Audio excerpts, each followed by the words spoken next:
questions at any point, just say so and pop it into the chat. And we will go through the agonizing and very informative information I'm about to give everybody. I mean, maybe agonizing is not quite the right way to say it, but I first of all want to say thank you to EveryDog for having me here. I'm really happy to be able to share this information because it's the sort of information that people don't think about until they have to, and then suddenly it's the most crucial thing in someone's life if they're going through a breakup. It's kind of like similar to behavior problems, you know, unless you've had a dog with behavior issues, you might not think about needing help for it. And then suddenly you're faced with that issue and you need all that support. So it's a very crucial piece of the dog owner human puzzle that I'm really happy to share with everybody here. So what I wanted to just talk about briefly first is how I got to do this work, because it's relevant to everything that I'm going to talk about tonight. So I'm a certified dog behavior consultant. I'm a dog trainer. I'm a service dog coach. And I've been working with dogs professionally since 1996. I actually just told Stephanie before we were starting that I was actually part of the team that opened up the very first doggy daycare in Oregon in like 1995, I think. And at the time, people thought we were crazy. They were like, no, you can't do this. This is the dumbest idea I've ever heard of. And then we were full a month after we opened, as you can imagine. So I've been working with dogs for a long time and been working in this space around the world. And I noticed about, I think 10 years ago, for the first time, I had a client story situation happen that highlighted for me, sort of planted a seed for the work I do now. So a gentleman called me who's, he said that his Dashuns were peeing in the house and could I help? I was like, of course, that's what I do. And so I went to his house, met him, met the dogs. We're trying to understand, obviously, the history, the reasoning, what was going on, why were the dogs peeing, where were the dogs peeing? And as I was getting a case history with him, you know, medically the dogs were fine. They'd been checked out. And I couldn't quite put my finger on why it was happening. And then as I was getting more information from him, I finally just said, okay, so how often is this happening? Like, how is it every day? And he said, oh, no, it's not every day. It's only about every 2 weeks. And that was like, well, that is very odd. What's going on every 2 weeks? What's happening every 2 weeks? And he said, oh, no, nothing happens, except they just come back from my ex-girlfriend's house because they go there every second weekend.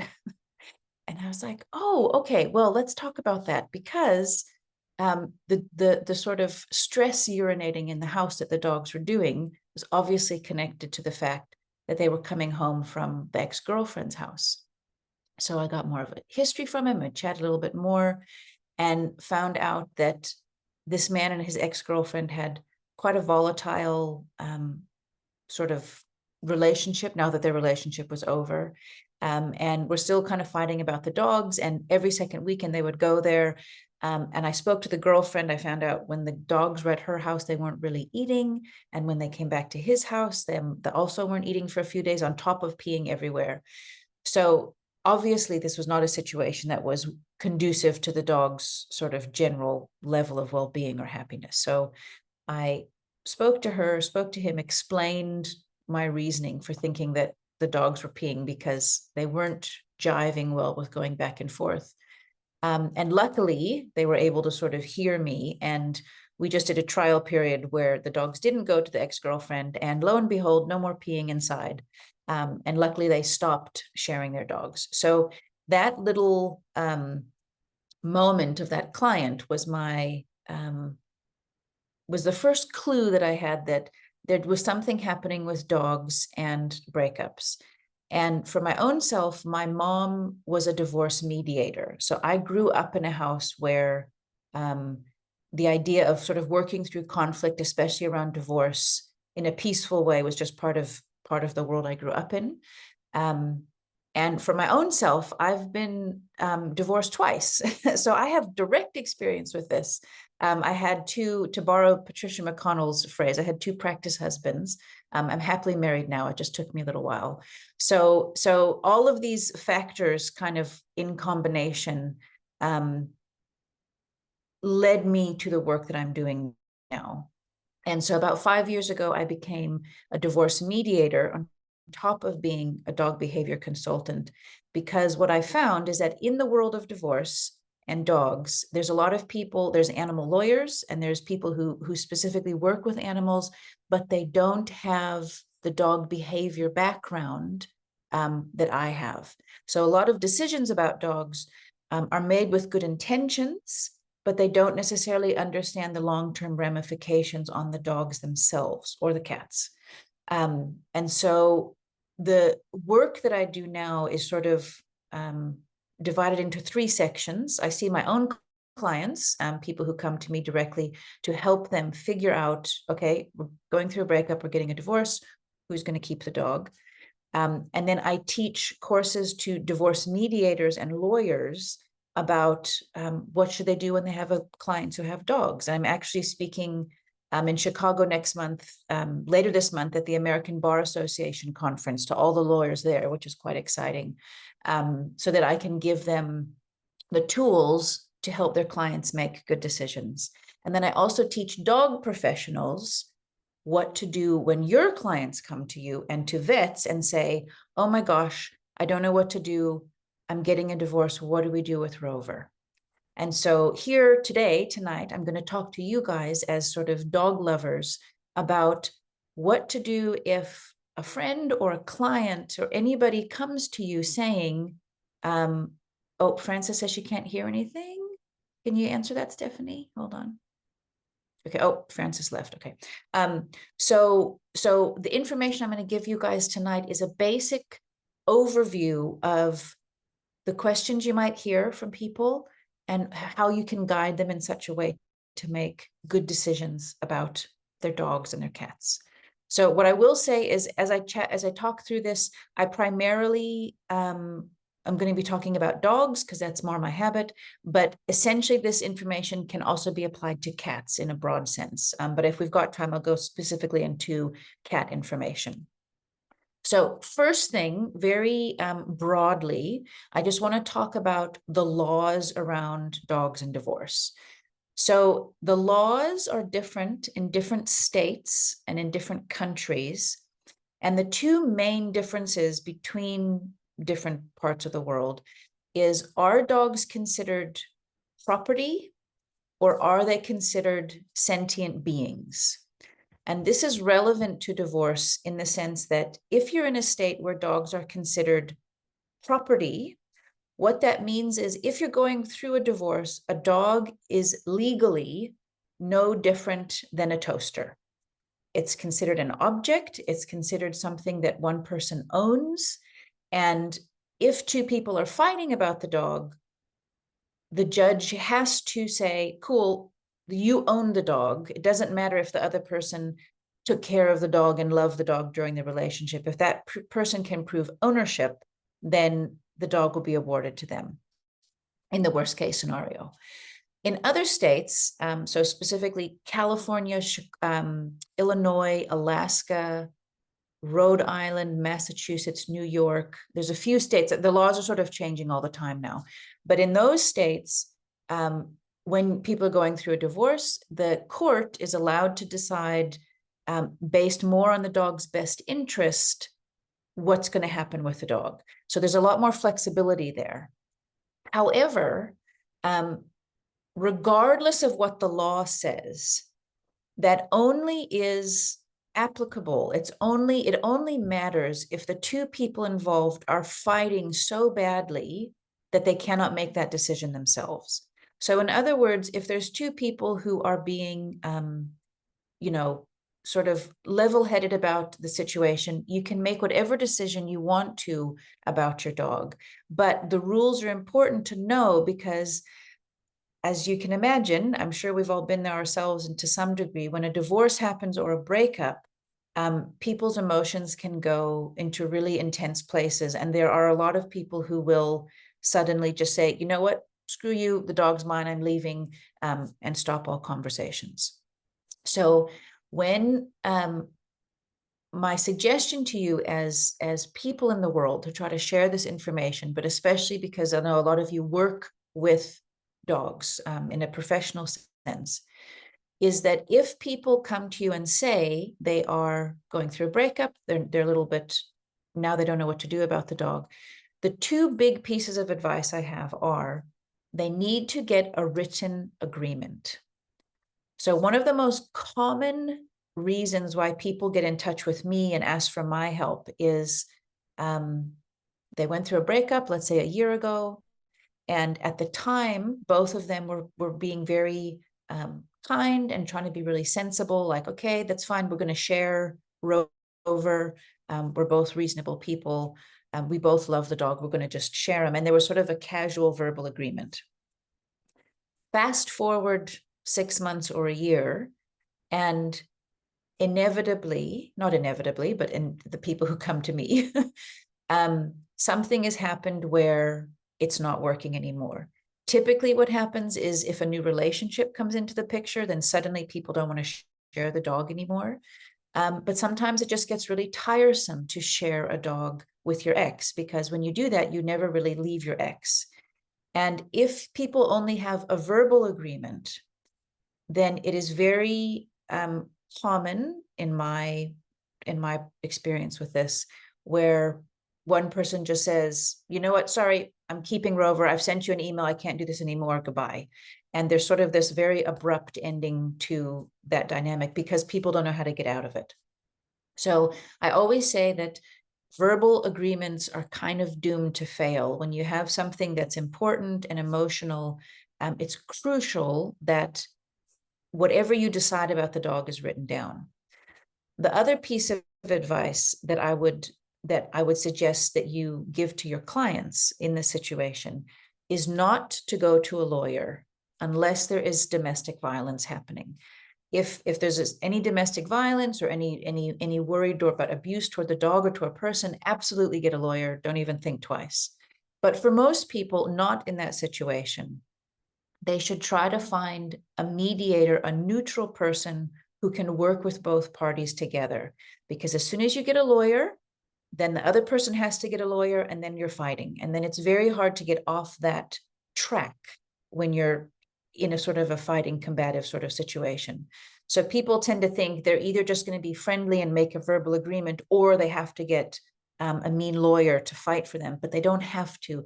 They can mediate, which is you have a professional person work with you to write up an agreement. So tell your vets this, tell the shelter workers this.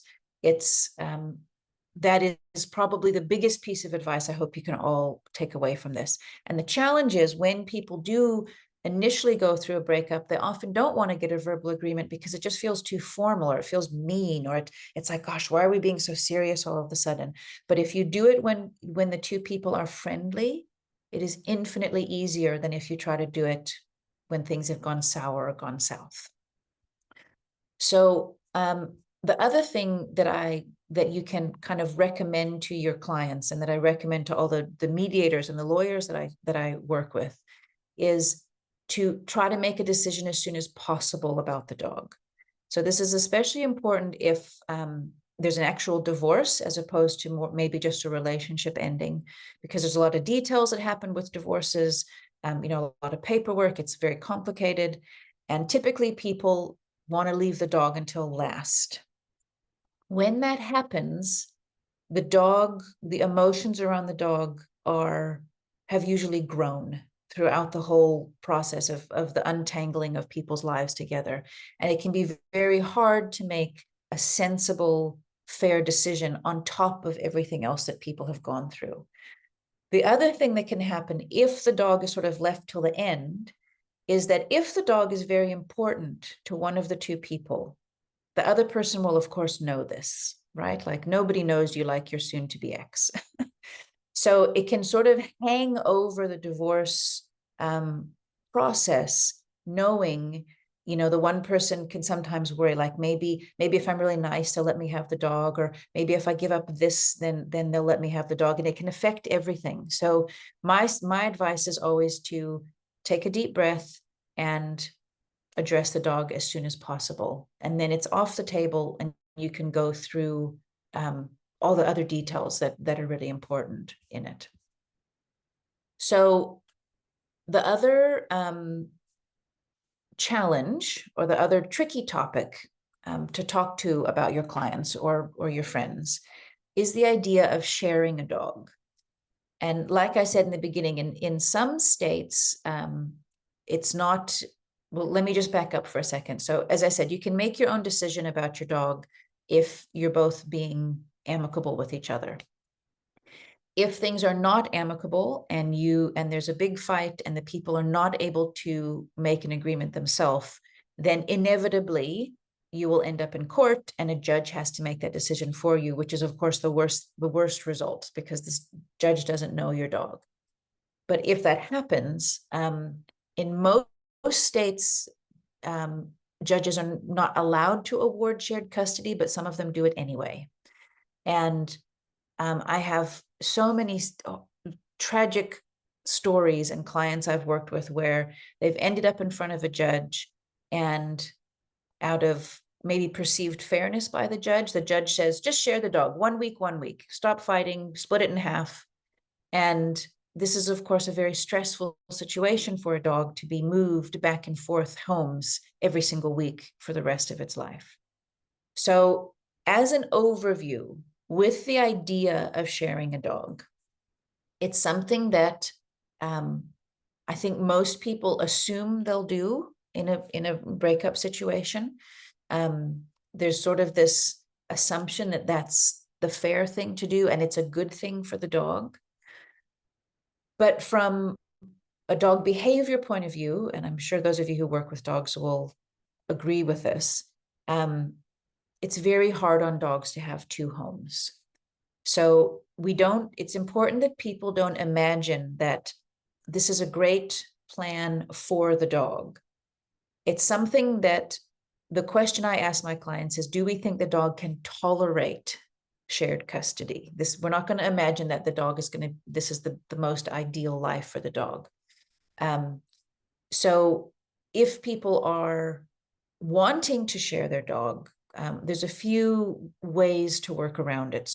So the one thing is, it's better to do longer visits than shorter ones. So like, for example, 2 weeks at a time, or 1 month at a time, or several months at a time before they move to the other person's house. Again, sharing, a lot of people want to do 1 week on, 1 week off out of fairness to them or convenience for them. But then you have a dog who's spending half of their life sort of in an adjustment phase as they settle back into their other person's house.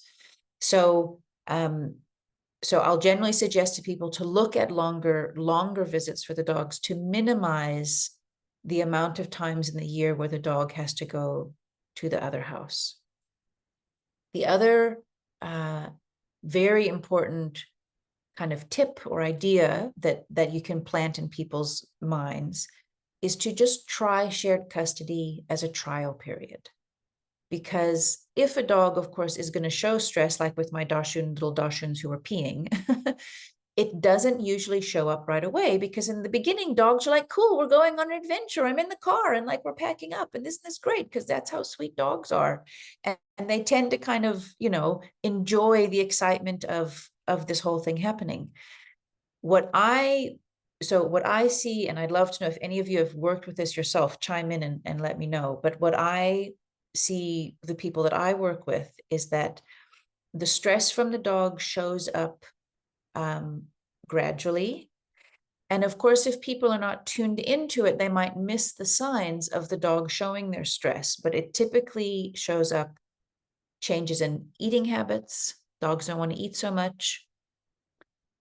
Dogs become either, maybe a lot more hyper or a lot more withdrawn than they were, like something in their character will change quite fundamentally.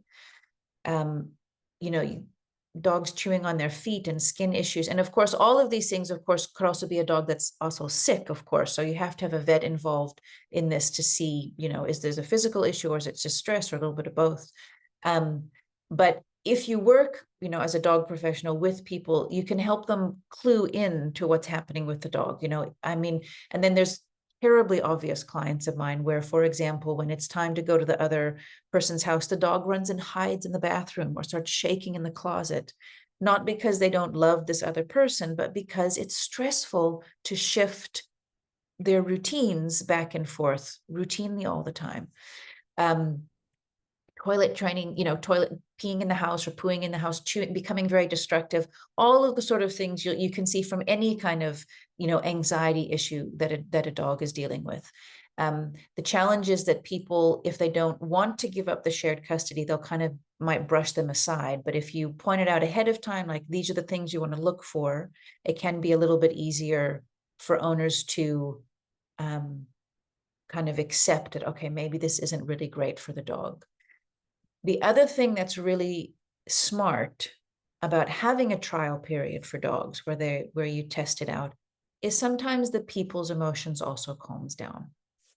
And sometimes after a few months, they realize, you know what, I don't actually want to stay in touch with my ex this often, or, maybe I want to, take a job in the Antarctic and change my life, or some things can happen. And with a little bit of a grace period, it allows for one of the two people to say, I don't want to do this anymore.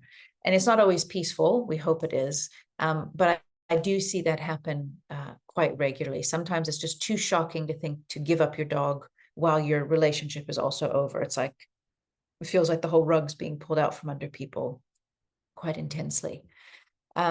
So now the other challenge with divorce in general with dogs is that, as dog professionals, we've all worked with dogs who've been rehomed. Like, if somebody's, there's a million reasons why people have to rehome their dogs. And a dog moves into a new house and they get a new family.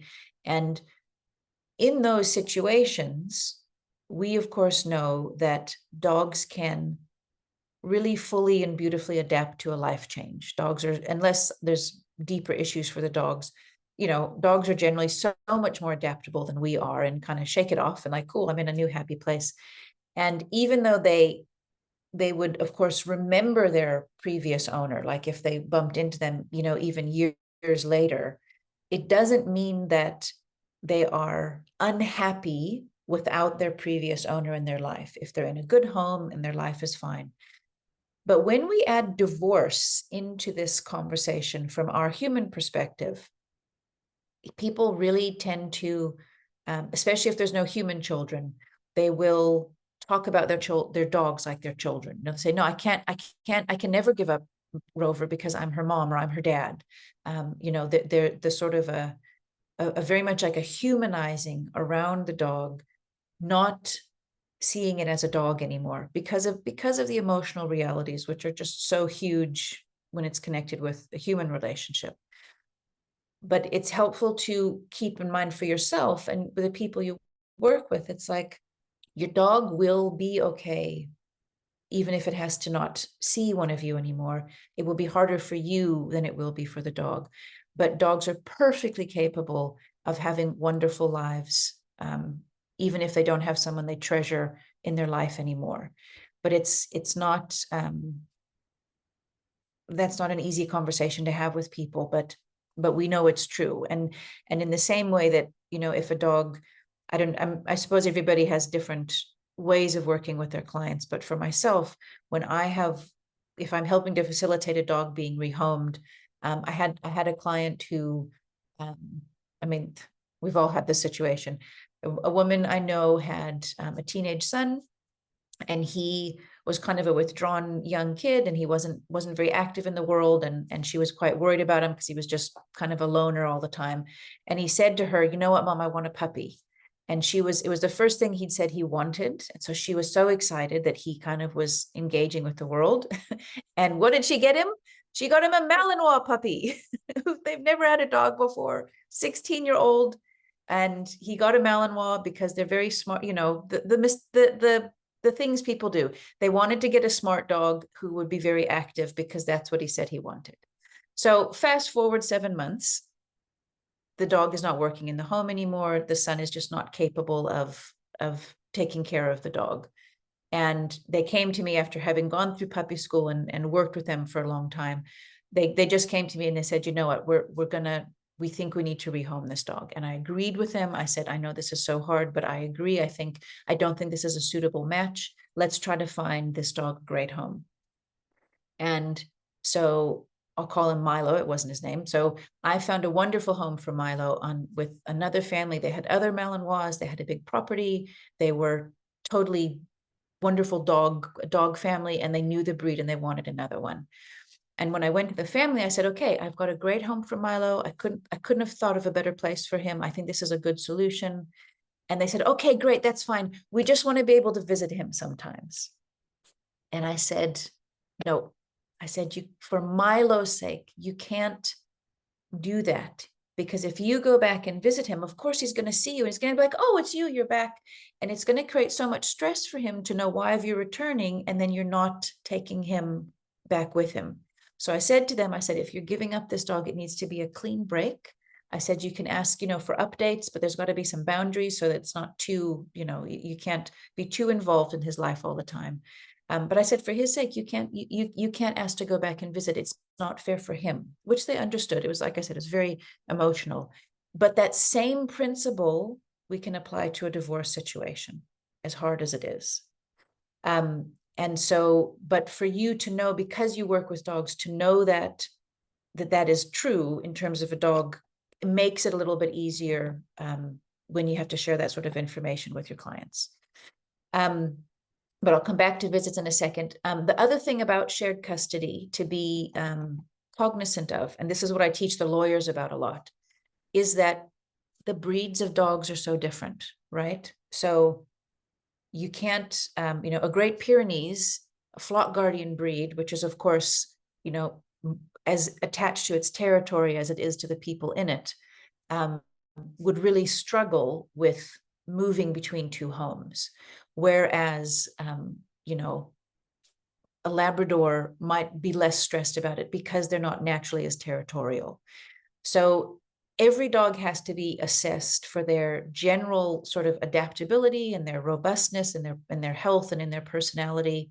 But as an overarching direction, it's like guard dog breeds, herding breeds, the sort of more working breed dogs, in my experience, really tend to struggle more having sort of, say, two homes or two territories and not quite understanding where their place in those two different homes are. In a similar way, very, very like tiny toy dogs, they're just not like as physically able to deal with the stress that comes with it. They just don't have enough body. And they also tend to be very, very affected by, living under sort of low grade stress in that sense. So it's something that I'm very, very cautious of with the guarding dog herding sort of breeds, and the toy dogs as well. Similarly with dogs that have any kind of health problems, if they're older dogs, or if they're puppies.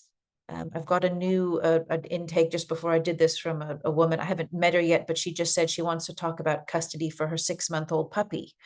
And, I'm likely going to say to this woman, don't set that dog up. It's like, the dog is young enough. It should really just be in one place.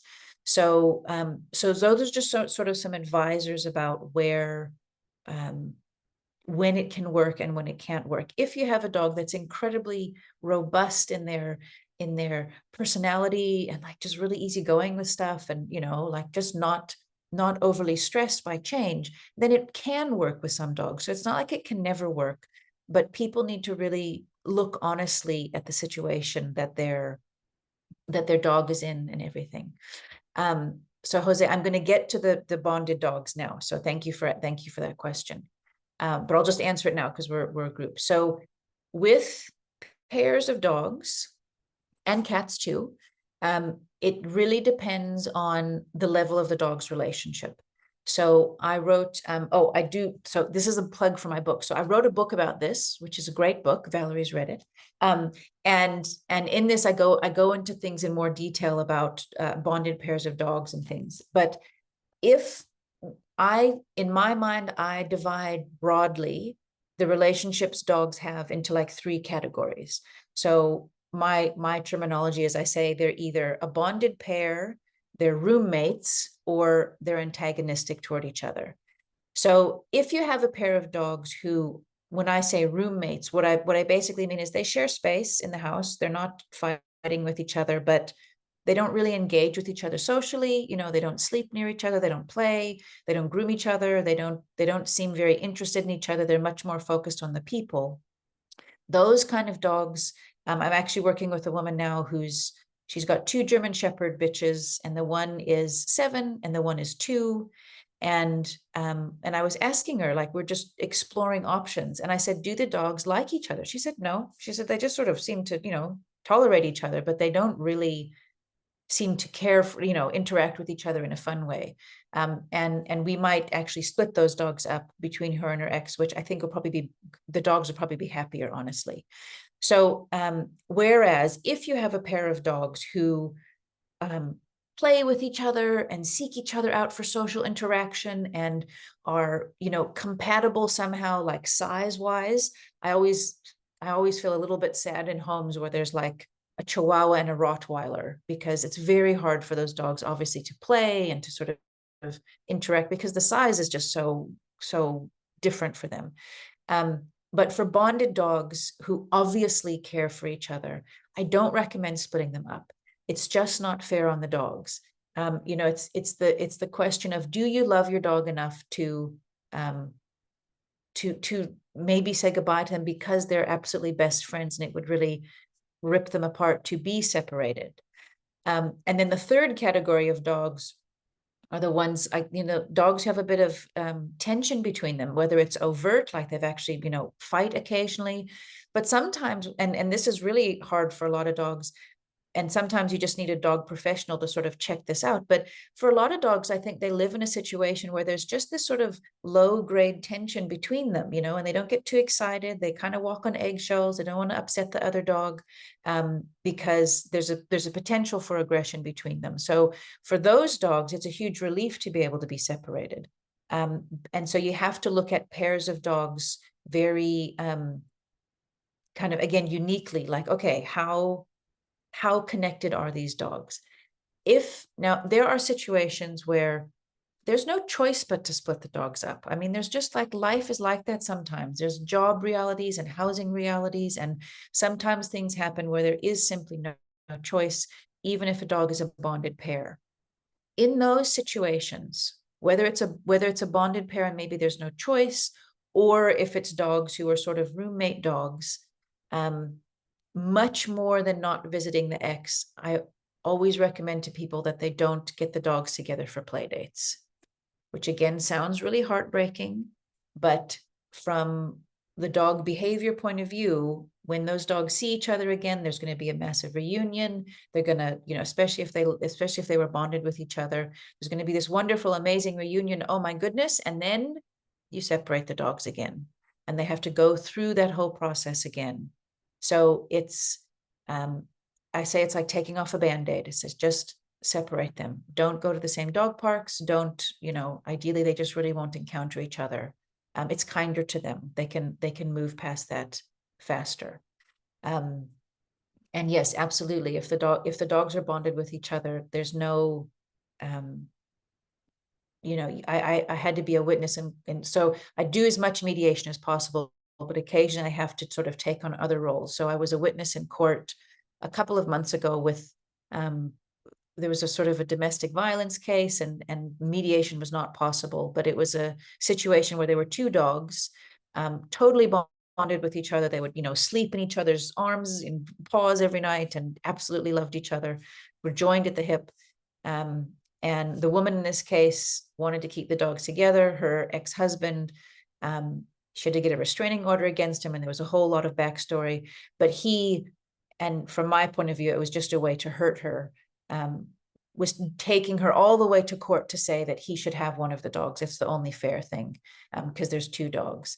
And so they brought me in as a witness to sort of talk about that. And luckily she kept both of the dogs. But really, for someone to want to split up a bonded pair of dogs, you have to really look at why, and what are the underlying reasons with it, because it's if you love your dog, you wouldn't do that to them. That's my point of view.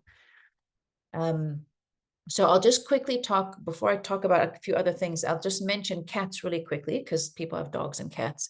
And when it comes to cats, similarly to dogs, it's like you can get cats who live together and they don't interact at all. And then you can get cats who are absolutely obsessed with each other. And the same rules apply. If there's a bonded pair of cats, I would never recommend splitting them up unless there's no choice. However, if you have cats who don't groom each other, I mean, for cats, usually if they're bonded, it's usually even more obvious than with dogs, because they typically will groom each other. They'll sleep they'll sleep in each other's close space. They'll usually share a food bowl quite happily, and they will groom each other. I have 3 cats, and my 2 boys and a girl, and my boy cats are in love with each other. Like they're both ginger cats, and they're just always together, sleeping and cleaning each other's ears and everything. And my girl cat literally never interacts with them. It's like they're in different universes. Like they just pass in the hallway with no acknowledgement. So if I needed to, like, they could be split up and no problem, but not the bonded one. So, and it should go without saying, but I'll just say it here for kind of clarity's sake, that doing shared custody with cats is not a good idea. Cats are naturally hugely territorial animals. They do not, unless you have one of those magical Instagram cats, which I've never met in real life, who likes to go in the car and really likes to travel. If you meet one of those, let me know, because I'd love to hang out with one. But if you don't have a magical cat, if you don't have a unicorn cat, it causes tremendous stress on cats to move between homes. So I've had clients who've tried it before they reached out to me, and they end up only reaching out to me because the cats have become sick from the stress of moving back and forth. And the real challenge with working with people in this situation is that it's very hard to separate people's own emotions and their need to not say goodbye to the animal from what's actually happening with the animal. And sometimes one person just has to accept they have to let the animal go. And that can be a really hard bridge for people to cross. And you'd think that it would be easy if the animal is sick, but it's not always. So then the next thing, let me mention here quickly, children, human children, not dog children, human children. What then? What do we do now? So there's a lot of parents will want the dog to move homes with the child. So it for a lot of families that is sort of a given. It's kind of obvious. They want the dog to be there for the consistent, like something, consistent to love for the children. And when I work with families with kids, human kids, the same rules applies if there's no kids, which is we have to try it and see how it's going for the dog. Because as we all know, a lot of people kind of just get a dog to be a therapy dog that doesn't have any training or isn't necessarily the most suitable dog for that. But there's just sort of this assumption from some people that any dog is a therapy dog if you want it to be.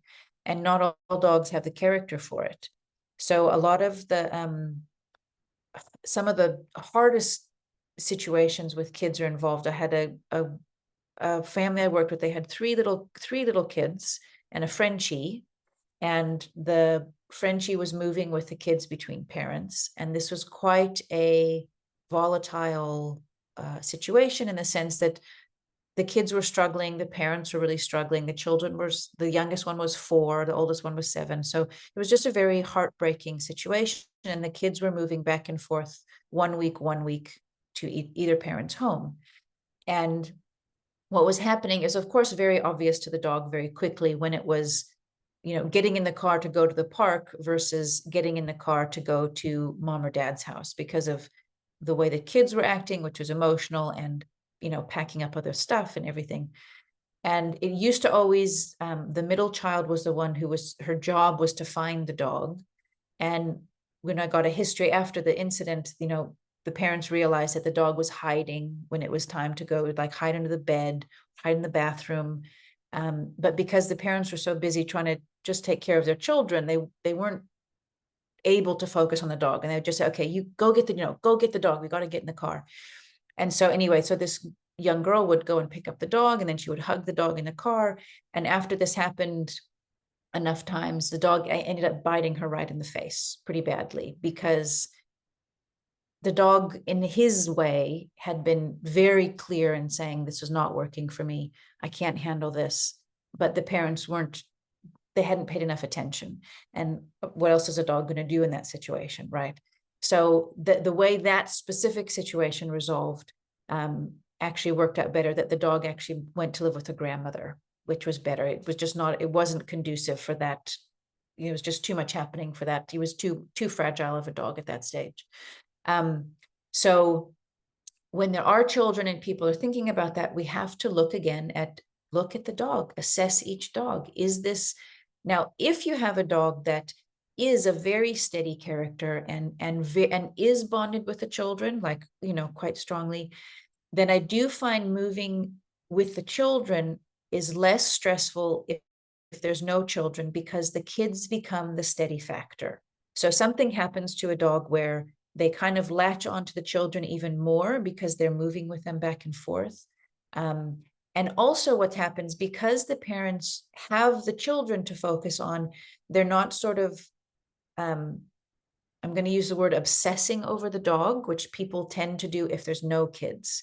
And that sort of hyper interest and focus on the dog, it becomes very stressful for them. It's like it's too much input from their humans.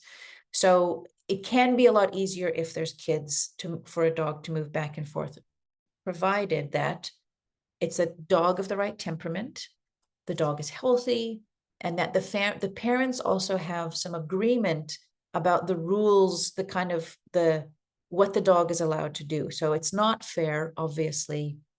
You know, if at dad's house, the dog's allowed to sleep on the daughter's bed, but at mom's house, the dog's not allowed on the couch or the bed, because that, of course, is going to get confusing. So there has to be some agreement between the parents about understanding, you know, what are the routines? What is the dog allowed to do, so that the dog can settle into that? And also because when there's children in the picture, of course, the parents have to stay in touch regardless. So there's usually more motivation to make it work. Whereas the other thing, which I forgot to mention earlier, for people who don't have children and they want to share their dog, it's important to point out to them that they're staying in touch, they're making a choice then to stay in contact with their ex for probably many years going forward, where otherwise they might not need to, and they can sort of take a breath and move on with their life. So some people, in my opinion, maybe consciously or unconsciously, will want to keep tabs on their ex via the dog and want to know, in a new relationship, what are they doing?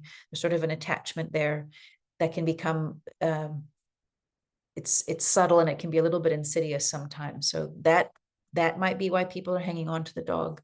Or maybe they're not really actually ready to fully let go of the relationship. And the dog becomes a very convenient way to sort of stay connected and stay attached to that person. So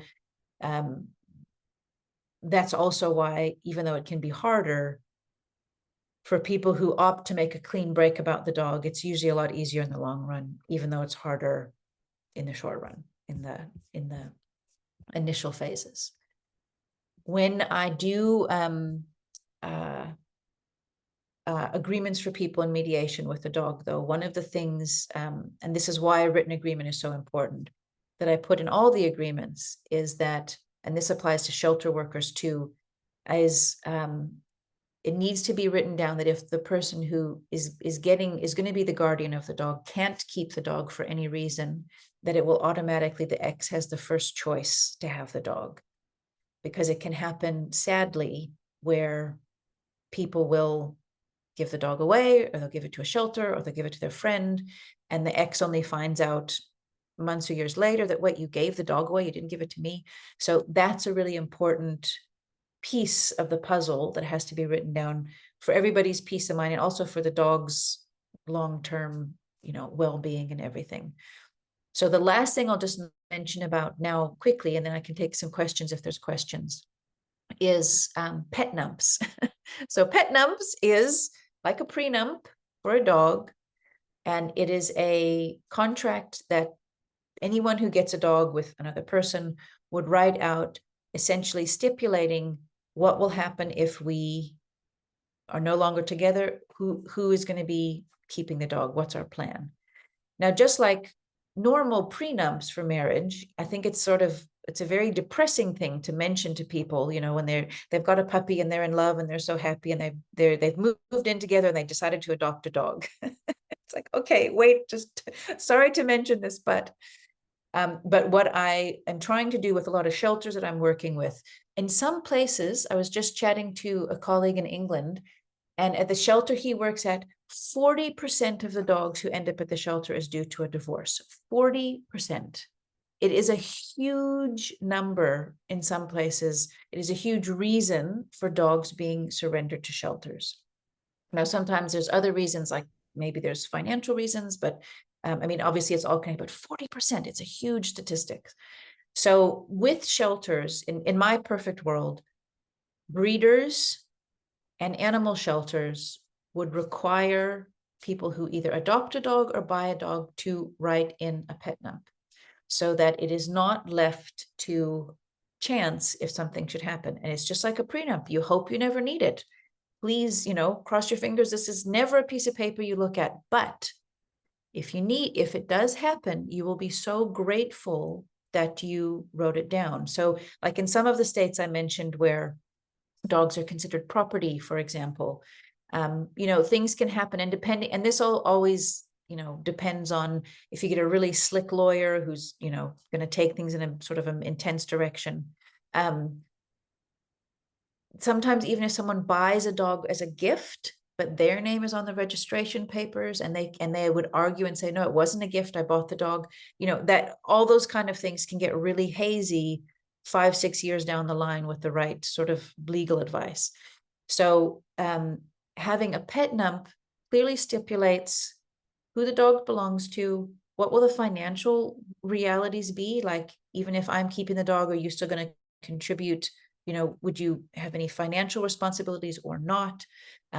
If we do want to share the dog, this is how we're going to work on it. So it's important to have an adult conversation about it, write it down for everybody's peace of mind, because a lot of times there's sort of one person who clearly initiated getting the dog, who really was the one who wanted this dog, and then over the course of the years, the other partner obviously falls in love with the animal too. But when those relationships break up, it can be really hard, because the person says, no, but I love the dog now too, you can't have it. So a pet nump is a really smart thing. You can download them off the internet. I work with people I do sort of individual ones with people, but there's a lot of things you can either even go to a mediator for. But for any of the shelters or the breeders that please tell them to get in contact with me so I can just talk about introducing that. I would even love to see vets, put a little bit of flyer in with when they send out a new puppy packet with the inoculation information, just to get people thinking about it, to prevent real expensive, sad heartbreak later on down the line. So I'm going to leave it there now in case we have a couple of questions. If anybody is interested in looking into my courses, please visit my website, which is whokeepsthedog.com. Courses are running all the time, which is really exciting. And other than that, let me just see this message here from Jose. So thank you for the question. Jose says, what kind of behavior plans would you recommend for a newly separated bonded pair of dogs who are having a hard time adjusting to their new environment? So, okay, that's a great question. So you got a pair of dogs who are bonded. For whatever reason, they have to be separated, so be it. So in that situation, really, even though it's connected to divorce, it would be the same essentially the same behavior program with any kind of anxiety issue. I would look at how are the dog's exercise levels? Is it getting it out for enough exercise? What are its enrichment things? How much chewing opportunities does it have? To give it enough physical outlets for the stress that its body is kind of sitting with. And I find for myself, when I work in these kind of situations, that it's really helpful for owners to know that if they're really struggling with what's happening, it's also going to be harder on the dog. So you can't really fake how you're feeling with the dog, but you also don't want to use your dog as your emotional security blanket to sort of cry into their shoulder about what's happening. So usually it always gets better with time, but you have to do all the basic sort of anxiety support and help.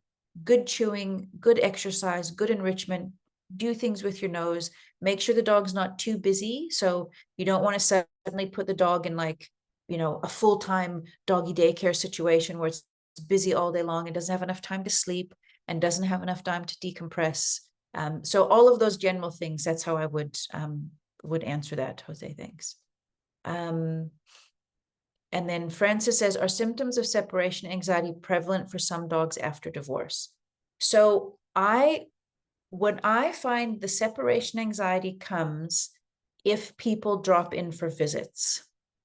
So generally, let's say, okay, I'm getting a divorce from, and I'm keeping the dog. If the dog is in my house, they generally settle into a routine, even though the other person that they love is not living in the house anymore. However, if that person comes by for a visit, let's say, like whether it's allowed or not, like, oh, I just wanted to come by and visit the dog, I missed the dog, or I want to take the dog for a walk. Once that reunion happens and then another separation, if that happens a few times, in my experience, that is what triggers the separation anxiety, because then the dog isn't sure, is the person coming back? Are they coming back to the door? You know, what, and that creates a much more unsettled situation for the dog, as opposed to the person is out of their life and they're not there anymore. So, so from that point of view, visits with the ex are not always ideal. They can be managed, but that tends to be the thing that will trigger the separation anxiety, is they keep seeing that person who then disappears again. Yeah. I have a question. So in a situation, let's say, right, because I'm definitely hearing that theme of we have to look at what the individual dog, what's best for that individual dog. But have you encountered situations where the partners are breaking up or getting divorced and there's not necessarily, you know, like one's in an apartment in the city but is home all the time. The other one lives and they have a yard, but they travel more, right? Like where it just isn't as clear cut as far as like which home is or owner is going to be the best fit for the dog. Is that something that you've encountered? Yeah, a lot. And there's no easy answer. So it's like, yeah, it's exactly that. There's often things where the one person has the better house, but the other person has the better schedule. And then you just have to, you have to ask lots of questions about really helping the people understand what can work better for them. And the person who doesn't have the house that's as great, okay, but maybe they can hike 4 times a week. So it's just a matter of looking at each dog, each person, what does this actual dog need in order to live its best life, and what is realistic for the two people, because it is really tricky that those yeah, on the fence situations are really the hardest ones, to work with. Yeah. Awesome. Does anybody else have any questions? Pop in the chat or come off mute. I think so. That was awesome. Oh, go ahead. I was going to ask one more question. So something that is common, I feel like, is people misusing the term emotional support animal, and that really gets under my skin. But I can also see, you know, as you're saying, it's this power struggle, and especially involving the dog. Do people use that as leverage and say, "Oh, my therapist says I need the dog as my emotional support animal," and that might not be the better fit owner, like, and right, like just that as like a whole nother layer of complexity, right? I have people who have told me outright that I plan to get a divorce, and 3 months ago I got the dog certified as my emotional support dog. It's so prevalent now. I think the only good thing I can say is I think that term is honestly just so misused that people are getting quite savvy about it, and even the judges are starting. It's like, okay, emotional support dog versus a service dog. Whereas before, if you'd said emotional support dog, people sort of assumed it was like a guide dog. So it really does get misused, and that's something I always try to bring up. It's like, okay, how long has it been your emotional support dog? What tasks does it do? You have to sort of, it's like, oh, since last week. But yeah, it's definitely something that people will utilize to try to get a dog, and you just have to, not be surprised and not take it too seriously necessarily. Yeah, it's tricky. It's very tricky. Yeah. Any other questions, you guys? Thank you so much for listening. I hope this has been thought-provoking, and I hope it makes you go, oh gosh. But if you have any other questions, or you have any clients or anything, please feel free to email me. I'm very happy to offer some help and support where I can. Thanks so much for joining us today, Karis. This was amazing presentation, and thank you guys for being here. We'll send out the recording again at the end of things. It's usually 1 or 2 days before we can get that out. Please join us for our next webinar. You can check out what our next webinar is going to be at everydogaustin.org/webinars, or make a donation to us at everydogaustin.org/donate. And thank you again, Karis, for being here tonight and sharing all the information with us. It was so valuable. Thank you. I really thank you so much for being here and the questions, guys. Really nice. Thank you. Awesome. I hope you all have a great evening. Thank you. Bye. Bye.